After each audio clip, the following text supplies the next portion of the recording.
Sa database po, dito po natin inilalagay ang lahat ng information po ng mga bata, ng mga estudyante po natin. So, maglagay po tayo sa database. Meron pong tatlong option po kung paano maglagay ng database. Isa po ay, yung number 1 po ay manually po, itatype po natin yung information ng bata. Dekano. So, hanggang isa-isa po yan. So, napaka-hassle po niyan. Yan po yung manual. Hanggang sa makompleto po nyo lahat ng information hanggang dito sa pinakadulo. Hanggang dito. Po, manually po natin ilalagay yan. Yan po yung una. Pangalawa naman po ay gamit po yung user form. Dito sa home, meron po ditong user form. Kapag clinic po ninyo ito, itong user form na kulay blue, ibig sabihin sa lalaki po ito, sa male. So, LR muna, ganyan. Tapos, specialization, kunwari po welding. Tapos, LR, name, Decano, Raymond, Jericho. Kung may suffixes, di lagay. Yan po. Kunwari lang po, nakompleto ko na po lahat. Click continue. So, ando na po yan. So, punta po tayo sa database. Ito na po yun. Ano po? So, yun po yung pangalawang option. Gamit po ang user form. Kaparahong-kaparaho lang po yan dito. Okay? Paraho lang po yan.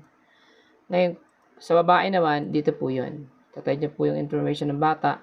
And then, click continue. Mapupunta po yan doon sa female. Ano po, sa female. Dito po. Dito po yung pupunta. Paraho lang din po nun. Paraho lang po yan ito. Kapag clinic po natin yan, at maglagay po tayo dito ng isang example. Ganyan. Yan. Okay, let's continue. Diyan po yan pupunta sa girls. Okay po. So, yan.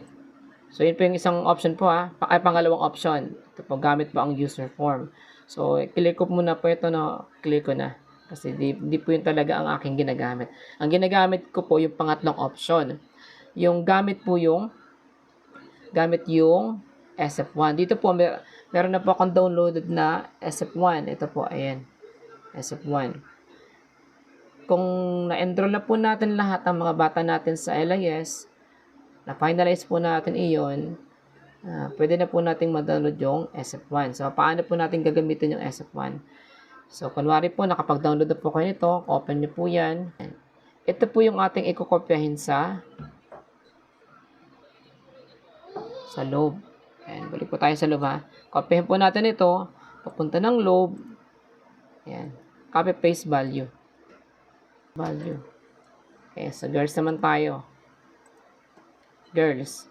Ito po, kopyahin natin yan. Copy. Balik po tayo doon sa loob. Copy, paste value. Lagyan po natin ang number. Ayan. Lagyan natin ang number. Next naman ay yung LRN. Sigurado tayo na hindi siya mali. Tugma po siya doon sa bawat pangalan. Okay? So, yan lang. Ngayon po, meron pong extract. Gusto po natin paghiwa-hiwalin yung surname, first name, at middle name. Ano po? So, click extract. Automatic na po yan magkakahiwalay na. Tapos, sa voice naman ganun din, click extract. Automatic na yan. And then, the succeeding information po ng bata, kayo na pong bahala maglagay. Gamit po ang SF1. Birth date nila, yung SF1 kasi, meron na rin birth date dito at meron na rin suffixes. Alam ko meron suffixes dito. At meron din na rin siyang sex. Ano po? So, ganun po ang sa palagay ko, pinakamabilis po na paraan para maglagay ng data dito sa database. Sana malinaw po. Okay?